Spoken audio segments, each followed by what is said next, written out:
what a shift in momentum we've seen this weekend in the Premier League. Arsenal and Liverpool both losing ground, losing to Aston Villa and Crystal Palace respectively. I'm with Miles and Dave this week, who will no doubt enjoy talking about those games for different reasons. Newcastle also dent Spurs Champions League hopes with a stunning 4-0 win. And Forest grab a point against Wolves. But it's got to be at the Emirates where we start, hasn't it, Miles? Where Villa and Unai Emery basically played the waiting game, didn't they? And stunned Arsenal with an absolutely calculated, patient 2-0 win and some quality finishing once again from Ollie Watkins. You must be absolutely thrilled, mate. Yeah, it was unbelievable. I think a lot can be said for Arsenal's performance, and they did seem below par. But let's not forget this is an Aston Villa side that played European football on Thursday night, and then we're back playing again today with quite a short gap in between. And they looked so resolute. They looked so organised, like you say. In the first half, it seemed like their whole mission was to just contain Arsenal as much as they can. They let a few chances go by, but Martinez again showed why he's up there with the best in the world in his position. It was fantastic. And then in the second half, they took control of the game, and that was excellent to see. They had the majority of the ball, they were creating the better chances, and you have to say the victory was well deserved in the end. And two goals from players who are in excellent attacking form, they will punish you if you let them in, and I'm really proud of that. I mean, you were saying in the run-up to this game, really, that you weren't 100% confident that you could get a win out of this, especially because Arsenal are playing really well. And the Emirates is a difficult place to go at the minute, isn't it? Arsenal are always on the front foot, it feels like. And they had some players who could hurt Villa. And they struggled to do that in the first half, didn't they? Despite really having most of the possession and arguably the better chances. They didn't seem like they were ever going to threaten Villa, did they? Why do you think that was, Miles?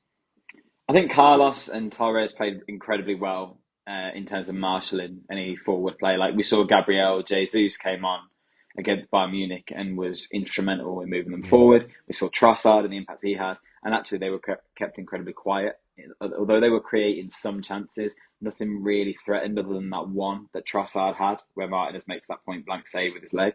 So I think the organisation of Villa's backline was just superb, and they seem to be really sure of holding on to their positions, which isn't always something you can say of Villa's backline because it's changed so much through the season with the injuries we've had. This ultimately is our best back four without Mings in it, and it worked incredibly well today. I think they were really, really resolute in their defending and strong, and Arsenal got frustrated by that. And we've seen Arsenal do that before. If you frustrate Arsenal for long enough, gaps will start to open up. And it seemed like the more we invited pressure in that first half without them kind of finding any success, the easier it was for us to go back at them in the second half. So, yeah, it was impressive, I think. I think they were really, really well organised.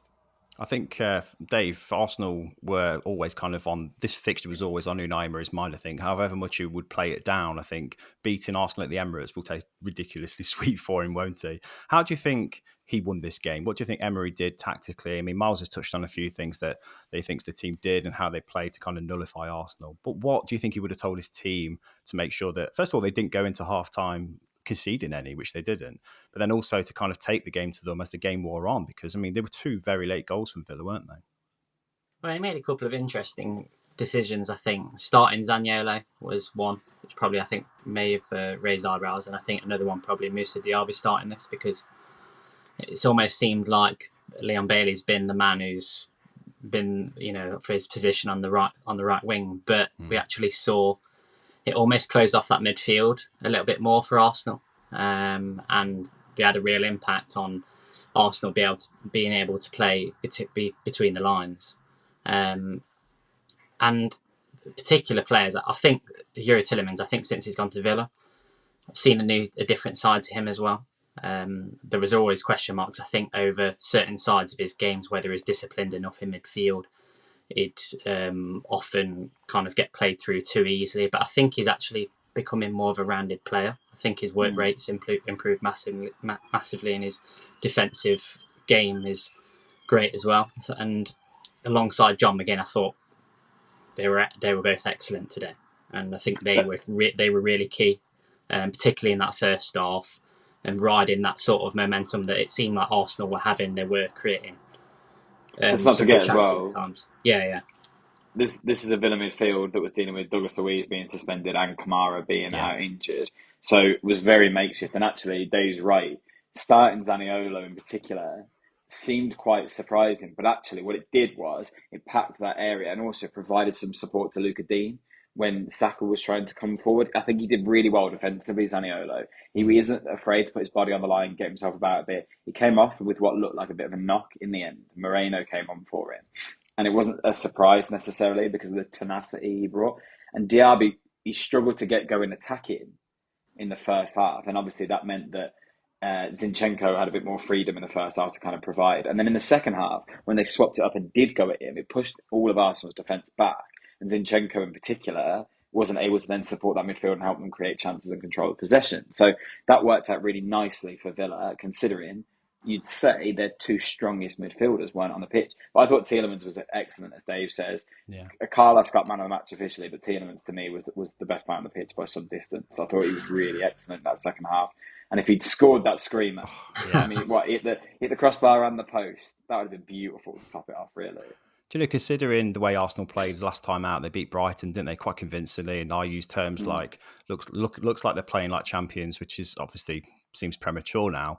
And I know it's still early days, but there was pressure on Villa, I think. And obviously with the result against Tottenham, Newcastle, obviously losing ground as well, they did put added pressure on Villa to get some kind of result and not lose. I couldn't see any evidence of pressure there at all, Miles. Could you? I felt like the team was set up and instructed to just not panic and to just see the first half out. And then that patience really paid off. And I don't know, I expected a difficult game for Villa. And at no point did they seem under any pressure or panicking at all. And I think that's a sign of a really well-coached team as well, that Emery's calmness just exuded to the players, really.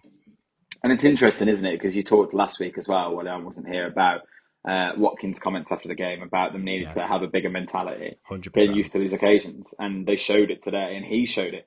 And I think his celebration and his attitude after the game showed that was on his mind as well. He was proud of the fact that the team had come through that test. Yeah, it was really strong in terms of the moral of the team as well through the whole game. It's really easy to let your head drop if you're having to defend quite harshly for 45 minutes. But instead, they seem to be really content with that and willing to play through it. That's an excellent sign. And considering that Lille obviously got that late goal against us on Thursday, which, all right, we still came away with a win, but that will have knocked them a bit because they were hoping to take that 2-goal lead. You've got a big game coming on Thursday now. And, yeah, you talk about Spurs' loss kind of maybe putting the pressure on Villa and then the Manchester in that. If they'd won, it would have been even worse, I think.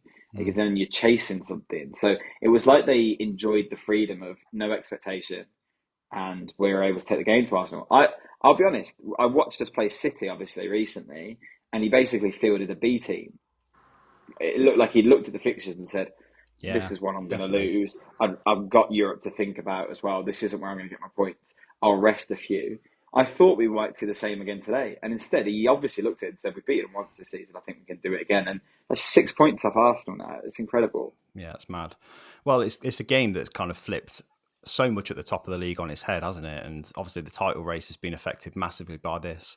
I'm kind of a bit frustrated as a Man United fan that we obviously seen Liverpool lose, which we're talking about in a moment, but Man City have literally been handed the advantage yet again. That really frustrates me because they're just cantering, it seems, to another procession. Like they're in really good form.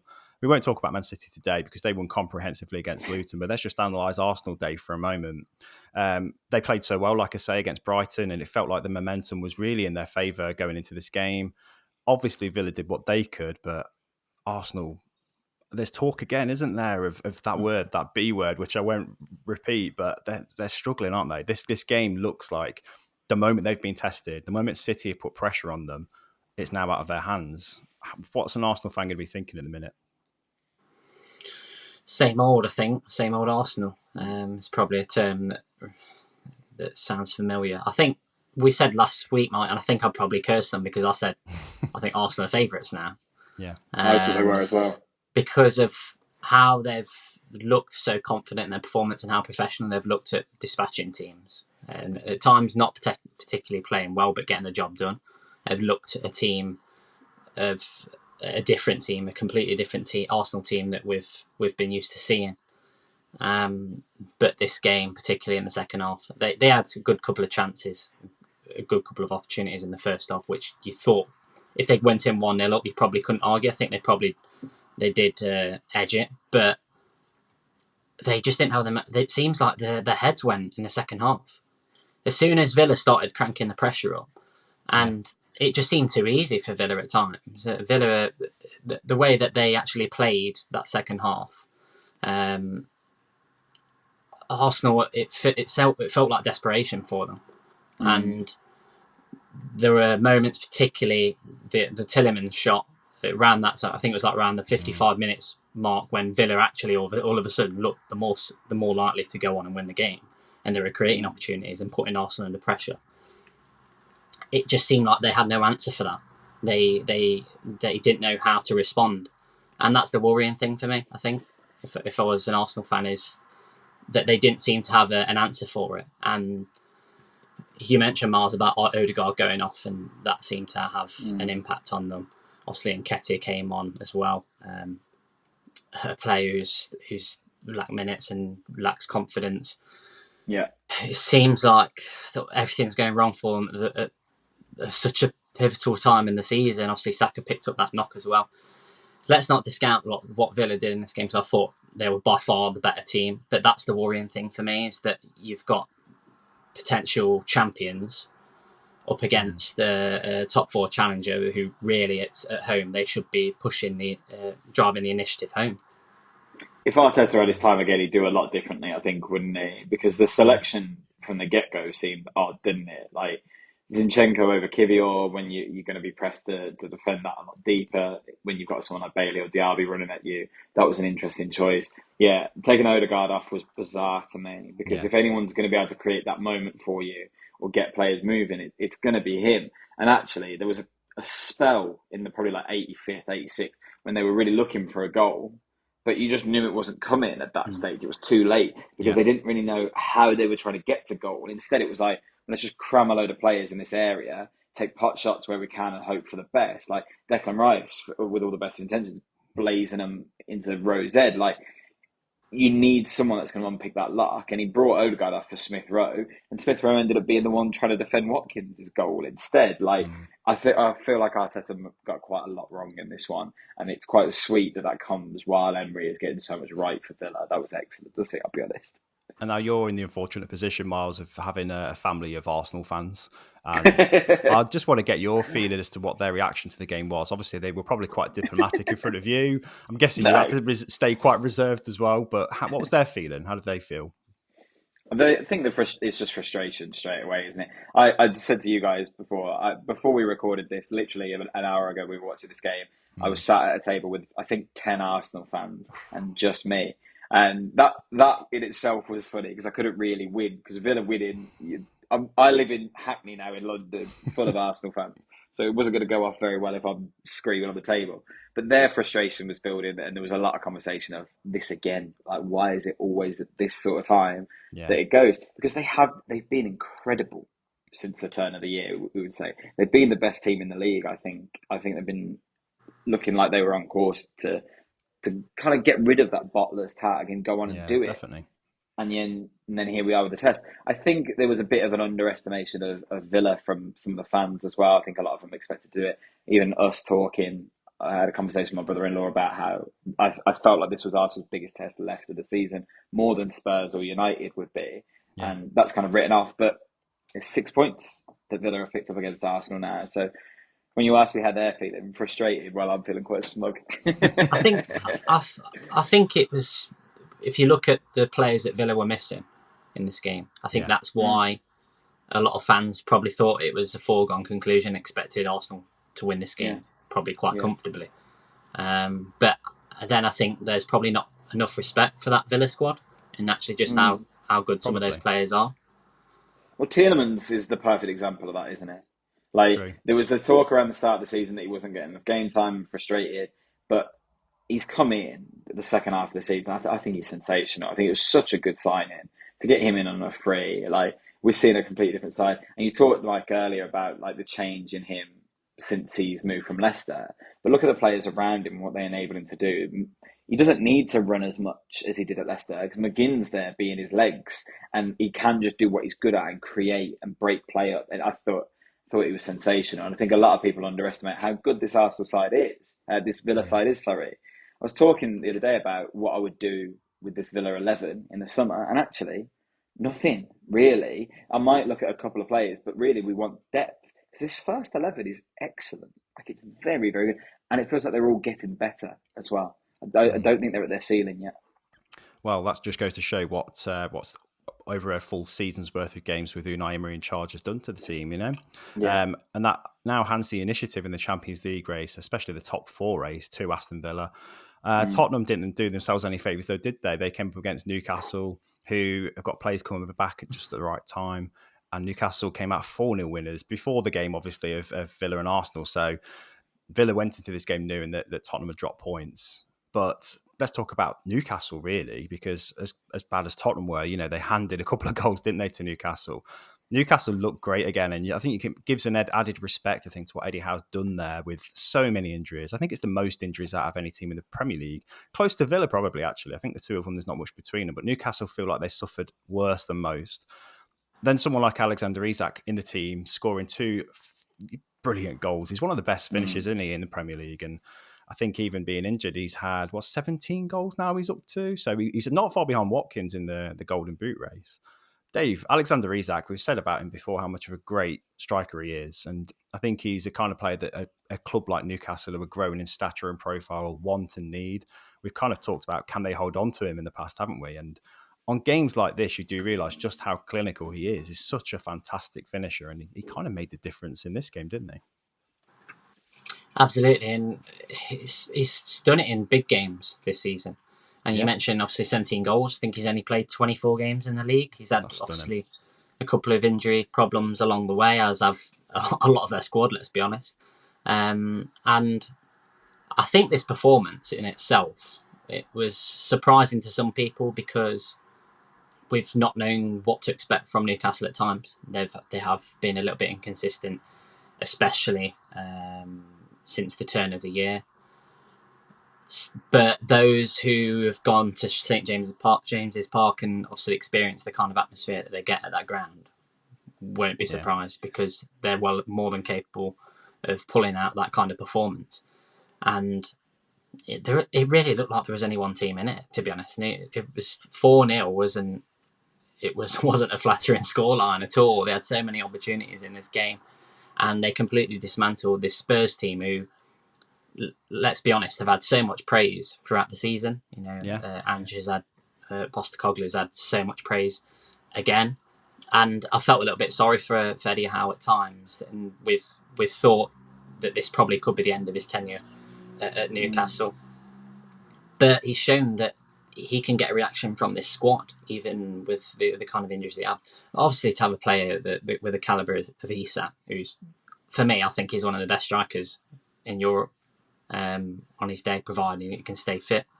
I think they're so lucky to have him, because I think at the value that they managed to get him for, I think it will be looked at as a steal. I think he'll be one of the next, probably up there with the very best strikers. Considering his age as well, he's 24. He's still so young, and he's playing and performing and shooting and finishing in the way that he is at that age. He's still got room to grow. Do you know what? It's great to see him playing so well, because this is a player who had carried so much promise when he was at Dortmund, like as a young lad. Yeah. He came in with so much promise, and there were a lot saying, "Oh, this is the new Ibrahimovic." The way his language style and how skillful he is on the ball. Yeah. And to see him obviously to leave Dortmund, obviously because he wasn't getting quite enough football, and then obviously.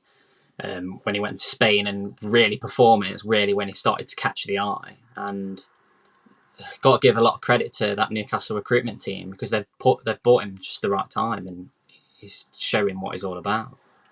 Newcastle obviously now climbing the table after Manchester United dropping points against Bournemouth as well, and they're kind of looking at European places now, Miles. And for what they've been through, isn't that a miraculous kind of position as well?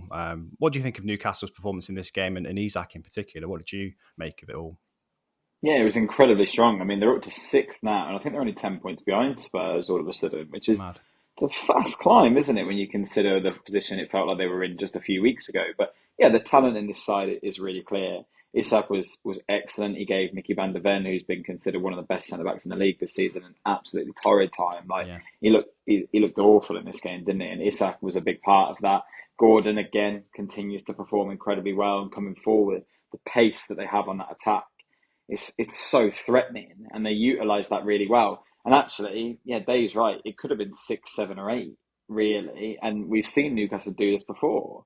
They are able to completely pick teams off, and when it's going well for them, it seems to go really, really well, which again speaks a lot to their mentality. And it's good for them that they found this momentum at the end of the season, and the season doesn't kind of peter out to nothing. Because if they'd got knocked out of the Champions League at the group stage and then finished like 8th, you'd be so disappointed with where you were at. And I think you'd justify it and you'd understand it as a Newcastle fan, but it would feel like so anticlimactic of what had happened last year. But if they can get you Europa League football, well, that then feels like you're continuing to build something. All right, it's not the Champions League, but you've managed to maintain at least European football, and that'd be huge for them. I think looking back at the Champions League campaign for Newcastle as well, Dave, it was the hardest group to get back into the Champions League with.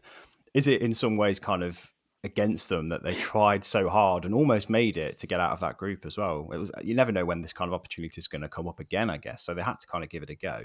But it really drained them, didn't it, this Champions League campaign? And I'm sure they'll look back and be really proud of what they've done. But has it been kind of detrimental to them in the league as well? I don't know if detrimental is the right word, because they have picked injuries not just up in Europe but in the league as well. I think it's been a bit unfortunate for them. It's definitely not helped, but it did seem like that was a bit of a turning point because of how well they started the Champions League campaign. Obviously, that amazing result against PSG, which really kind of gave them a lot of optimism, and I think a lot of Newcastle fans expected them to go through after that.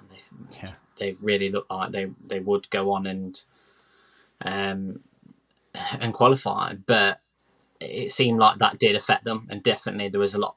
I think the morale would have dropped massively after their exit from Europe, and it did kind of peter out, unfortunately. But they have shown promise on obviously this performance, being one of obviously the more positive performances of late, and it's shown that they're still able to put these kind of performances in. And I do hope they persist with Eddie Howe. They've obviously had some difficult times. Obviously, losing Dan Ashworth, it looks like as well, has probably changed some of their plans. Obviously, with the summer forthcoming as well. Yeah. So I think they've probably got to change their approach a little bit on that side of things. I think there's been a bit of disruption in the club. So I hope they persist with him, because I think he's a good manager. I think he's a good coach, and that he's shown that he can progress with this team. I think Newcastle will always be, since they've been taken over, one of those teams that you keep an eye on for how they evolve, how quickly they evolve. And I think you're right, Miles. If they can get European football in the Europa League especially, that feels like a level they can really compete at and can really do something with and evolve. And how they kind of work this transfer window in the summer will be fascinating too, because they've proven they can recruit. And like you say, Dave, with the right people recruiting the right people, Newcastle could be a force to be reckoned with, couldn't they? But speaking of European campaigns, should we talk about Liverpool and their nightmare week on the Jurgen Klopp farewell tour? Obviously losing heavily to Atalanta in the Europa League. It looks like a talk of a quadruple now seems so far away, doesn't it? They might end up with just the Carabao Cup Liverpool at this rate. Now, they lost to Crystal Palace this weekend, which obviously handed the title initiative back to Man City as well, combined with Arsenal losing. But I want to give real credit, Miles, to the opposition. Like Crystal Palace, set up to frustrate, hit Liverpool early and just defend superbly. And you've got to say that game plan worked incredibly well, didn't it? Against the Liverpool team that kind of ran out of luck, I think, in recent weeks, haven't they? Yeah, they definitely benefited from the poor finishing of the Liverpool forwards. However, I was really excited watching the first 10 minutes. Palace played so differently to I anticipated in that opening exchange. They really came out at Liverpool. Eze was just at his best. He was incredible. Elise was getting involved really well as well. Mateta was just such a nuisance. Yeah. And that actually, it should have been 2-0 quite early on when Van Dijk has this slip. And if it hadn't been for an excellent Robertson clearance, this could have got even worse for Liverpool. But yeah, I think then it became very much a hold on to what you've got kind of job in the second half.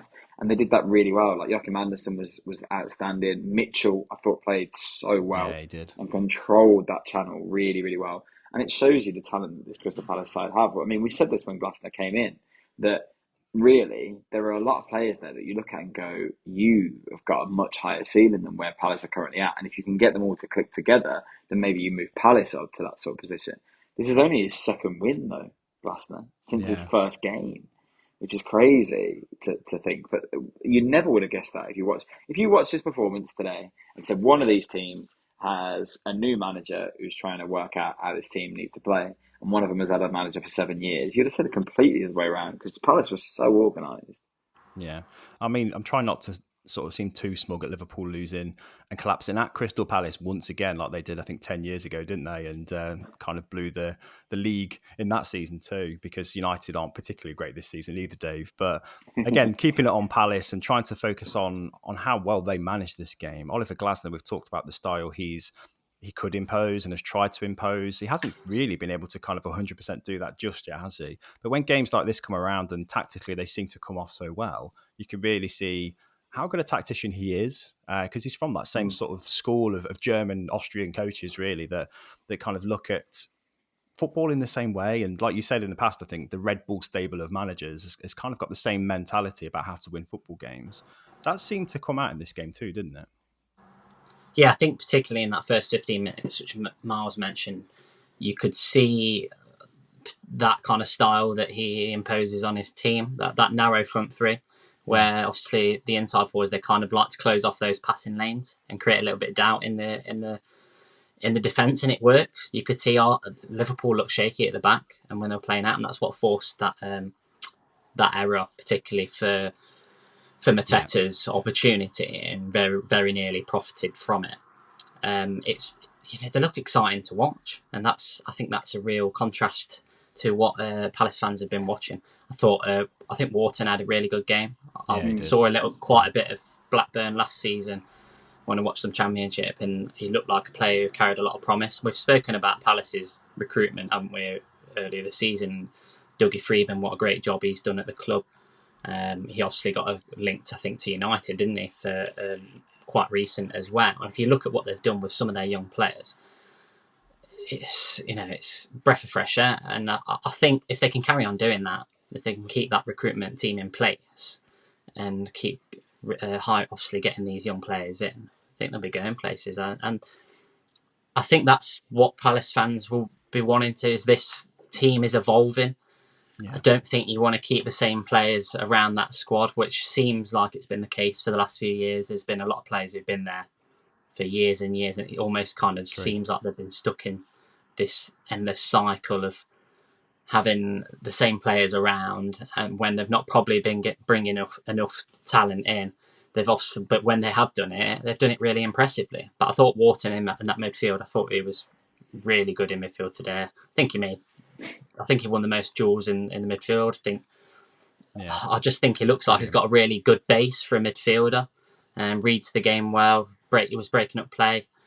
He's got a good passing range. So I think it's a promising time for Palace fans, and I think it's about time they had a little bit of sort of optimism, I think, around the place. Absolutely. Well, they're a big club, aren't they, really, in a big city in the Premier League, and they should be fighting for more than mid-table mediocrity. And let's not forget, Glasner's still got to be able to fashion his own team with his own players out of Crystal Palace, and he's kind of been dealt a hand, and he's working well with it, to be fair.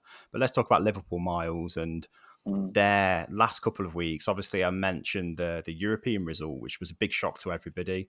And I think that combined with this as well, it feels like the wheels have come off a little bit, doesn't it, on what could have been a spectacularly good end to Jurgen Klopp's reign at Liverpool. What's happened to them in the last couple of weeks? Why have these results come about, which seem to have started with a late Ahmad goal for them in the FA Cup against Man United? That's the only kind of dig I'm going to get in there, I think, for now. But what has happened to Liverpool? Why is it kind of sunk into this level? It's hard to say because the injuries would have been the obvious thing to point at. But actually, in this game, they had Alisson back. Yeah. They ended with a back four of Robertson, Konate, Van Dijk, and Trent. That's what you expect. Szoboszlai, McAllister, Endo all played. Salah, Jota, Nunes, Gakpo, Diaz all played this game. So, all right, some of them might be lacking a bit of match sharpness, a bit of match fitness, but it feels like the chaos is finally catching up with Liverpool because that's how I describe a lot of their players, quite chaotic. Yeah. Luis Diaz, fantastic player in some ways, very raw. He's not a clinical player. Nunes, we know we would describe that way. I've said for years, Salah doesn't seem to have the technique of the level of footballer that he is. And he always seems to outperform how he seems to be on the pitch. And it feels like that's catching up with them a little bit at the moment. I don't doubt that there is a psychological thing as well behind the kind of fear of what's going on with Klopp going. Do I you think the think? fact that it was announced so I think the fact that it was announced so early Mm. without a successor put in place straight away, I think is on a lot of their minds. It would be. Normally, if a club makes that move and kind of makes that clear early days, it's because they have the next thing lined up. And I think they just thought they had Alonso. And obviously today he's won the Bundesliga. Do you, So I do you wonder if think there's a that lot of them that are questioning that. do you think that puts a bit of extra pressure on that team because they made that Absolutely. announcement so early? I think so, yeah, because I think they were hoping it would motivate them to go out and do it for Klopp, Mm. which I have no doubt that they want to do. But also, it means that there's so much riding on everything that you have to be perfect. And then when you start to have injuries, when you start to have dips in form, you become your own worst enemy. Like, look at Salah. Salah not scoring again today and the level of his finishing being so off. That feels like that becomes like a long-term problem because once you have a bit of a poor run, when you also then have that uncertainty over who's coaching you, the Yeah. pressure of trying to keep up in the league race, it would get to anyone, and I think it is noticeable that Liverpool. I said before this weekend when I was talking with our family or all Arsenal fans, as you say, we're talking about a 3-horse race. I've been saying I think it will be two. I can see Liverpool dropping out of this, and then they lost today, and it seemed inevitable actually because the last few games they've looked really poor. I mean, they lost midweek. Yeah. It was the first time they lost at home in over 400 days, and then they follow it up with another loss straight away. That tells you that maybe there's a bit of a dip and a slide coming here. Well, 21 attempts on goal in the game. And Mm, it's a similar pattern to how it was against United as well, and couldn't see them off. And is it just a mm, case of them being wasteful? Who knows? But a lot of those forward players are just, not in that clinical mindset. I do think with the Jurgen Klopp announcement when it adds emotion to something that needs to be almost like surgical precision. Let's laser focus on winning the title. Let's laser focus on winning the mm. next game and the next game. Not do it for Jurgen. It needs to be, this is what we do. We're a winning football club. Let's win. And I think adding emotion just makes it clouds the waters a little bit, and that for me makes it feel like a bad decision to announce the Klopp leaving decision when they did. And I don't understand Mm, still why they feel like that would have benefited them. I can kind of I see think why, but him leaving is not a positive thing. There's so many question marks at Liverpool now about what the future looks like. So many players that were Jurgen Klopp players, like you said, Mo Salah. What kind mm. of coach is going to get him playing at his best at the age he's at? He played for They Klopp. did it. They did it to move for Alonso early, didn't they? And it's not Yeah, worked, which makes that look now it looks poor. If they go on to not win the league or that European trophy and don't get Alonso, then that looks like a really poor decision in but retrospectively. So I think it's strange because surely you just have those talks behind closed doors. Why do you yeah, need to announce in public that yeah, the manager's email? If you look at when obviously Fergie left United, I think he did it a few weeks before the season ended, and it was a yeah. massive shock. It's a huge shock to everyone. It's always going to be the case, like it would have been with Klopp if he'd have done the same. But surely that keeps the outside noise quiet. yeah. Mm, Whereas obviously this hasn't been the case. mm. Well, let's not forget Liverpool aren't massively behind City. They're no further behind City than Arsenal are, I don't think, are they? So it's not that it's insurmountable, this league, but psychologically, I feel like Liverpool are probably further away from the top of the table than Arsenal are. And that's such a big thing, Mm. psychology at this stage of a season in a title race, isn't it? But let's talk about the bottom of the table, shall we? And one club in particular that have been tested and challenged this season in Nottingham Forest, with the points deduction, which they're still challenging, and a team that's almost flattered to deceive in many ways. Such a talented group of players. And again, in this game against Wolves, where they drew to all, a Wolves team that's been very difficult to beat this season. And they managed to play really well. Nuno Espirito Santo said that this result almost feels like a missed opportunity to extend their lead over Luton, who are still in the bottom three, of course. Do you think Nottingham Forest have got the kind of determination and the skill and the focus in them, Miles, to get out of this scrap, because there were flashes of brilliance again in this game, weren't there? And Morgan Gibbs-White, when you've got him in your team, you've always got a fighting chance. But there are still question marks for me. The way they're still conceding set-piece goals is a worry, isn't it? Yeah, that really needs fixing before the end of the season, because that could be really costly towards the end. I think, yeah, you kind of answered that there. I think there are a few players that really do show the determination and the skill to get them out of this. Gibbs White being the main one, of course. But this squad, as we've said, has been assembled in such an odd manner, a change in manager, that beating Wolves with Gibbs White and Nuno returning there would have been huge for them. And actually, you look at like Brentford getting that win this weekend, they feel out of it now.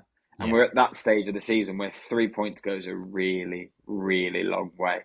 And all of a sudden, you kind of talk about the whole picture in a different manner. So Forest will be frustrated, absolutely. They didn't capitalise. But then on the flip side of that, you've got a Wolves side with Cunha back in the team, who showed his quality, didn't he? And the impact that he can have.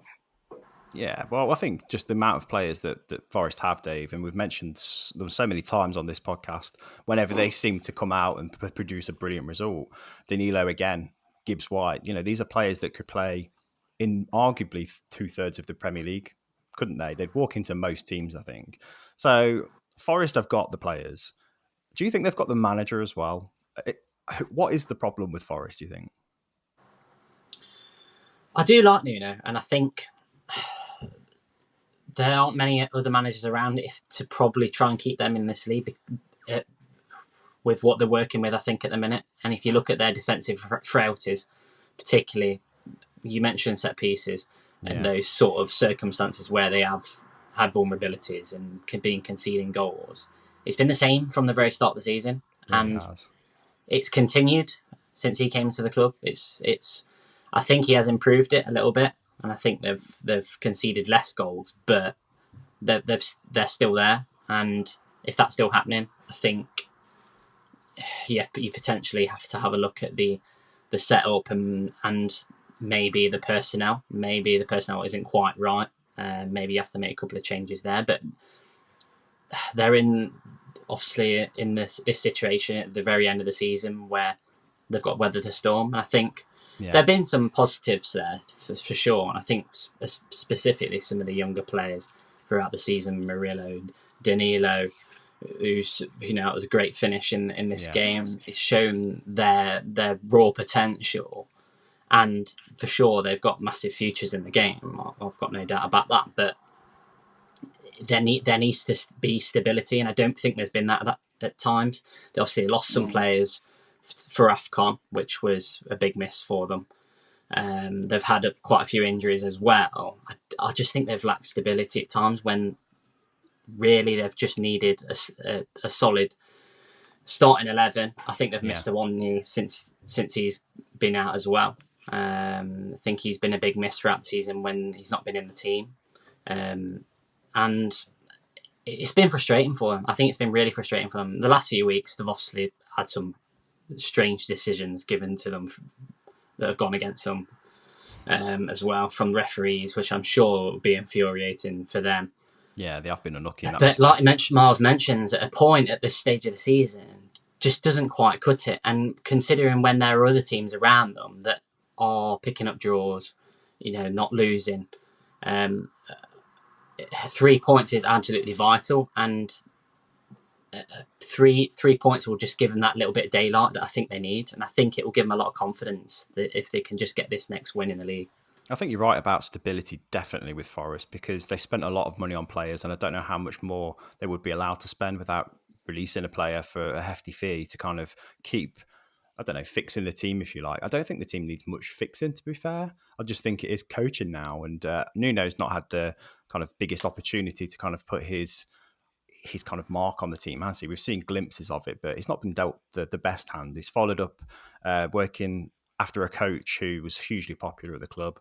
And I think that's a difficult kind of position to find yourself in. And he's always been a coach, I think, that can garner popularity quite quickly. I mean, at Wolves, he was revered, wasn't he, really? And when he left, it was a really sad moment for Wolves fans. And they will say what kind of a coach and manager he can be, because he is a very eloquent, well-spoken coach, isn't he, Miles?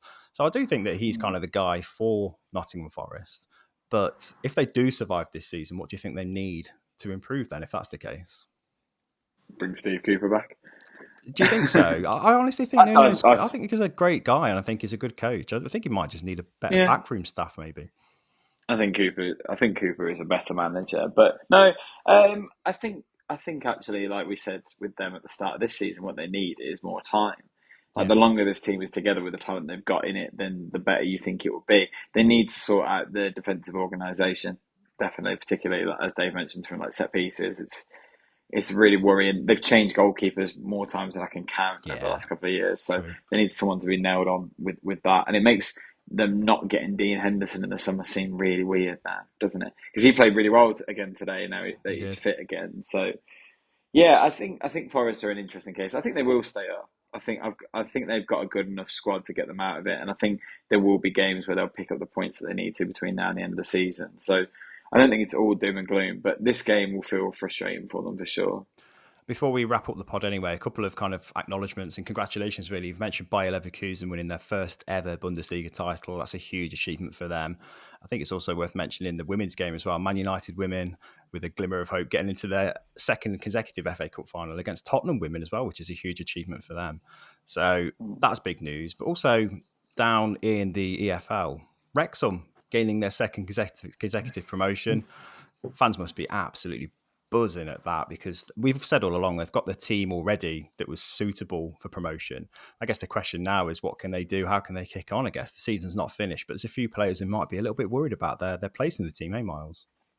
Yeah, they're definitely going to have to look at how they strengthen this out again. The jump from National League to League Two, it's been talked about quite a lot as not necessarily being as complex as you'd imagine it would be. But I feel like the jump from League Two to League One is much bigger. They've got some players there that are already cut out for it. I mean, Paul Mullen's got 24 goals this season. Yeah. We know the quality that he possesses up front. So, I mean, he got 2 more against Forest Green at the weekend to help him get that promotion. And it's mad when you look at the fact that they were promoted this weekend because MK Dons failed to get a result. And those 2 clubs, the projects that they have started, are a really good comparison, because MK Dons have been going for much longer, found themselves in the Championship, but didn't seem to have the stability or the acknowledgement of how to kind of spread that project out and make sure that they stayed secure at that higher level. Whereas Wrexham, you have a lot more faith in. They're a club that are building for something much bigger. Yeah. And what's interesting is already when you read about Wrexham online, a lot of it is obviously American and Canadian press because of the owners that talk about Wrexham taking a step closer to the Premier League. Not Wrexham getting promoted to League One. No. It's a step closer to the Premier League, which I think actually, yeah, it's media trying to buy into a project, but also is a telltale sign of what their ambition is long term.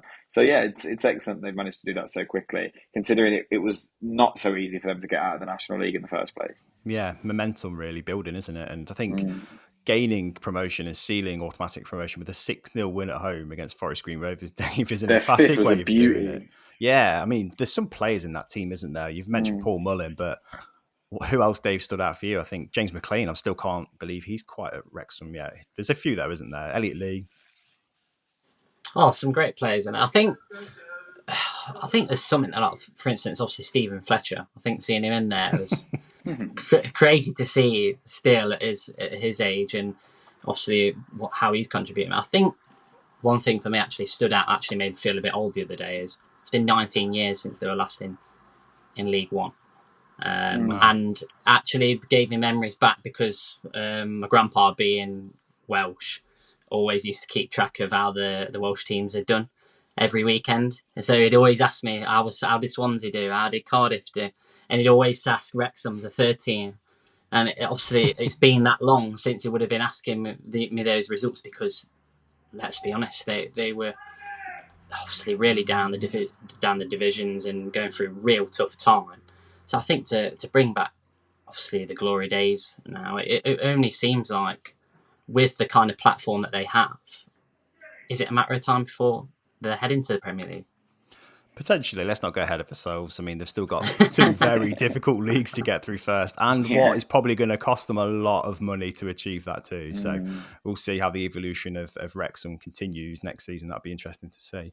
But that's it for today's pod, for this week's pod, guys. Loads to talk about next week. We've got the European ties to be going through. We've got FA Cup semi-finals as well as all the action in the Premier League, with so much still to be decided, so many teams waiting to see who blinks first. So it will be fascinating to see, won't it? As always, wherever you listen to us on this platform, hop over to our YouTube channel if you can and hit subscribe on there. That would be a huge, huge help for our growth. And if whatever audio platform you're on as well, just hit follow, because we're growing on that audio platform too. We're very much a video-driven podcast format, I think. But the more we can get people listening to the audio, the better, I think. So yeah, that would be amazing. Guys, thank you so much. Take it easy, guys. Speak to you soon, yeah? See you later. Cheers. See you again.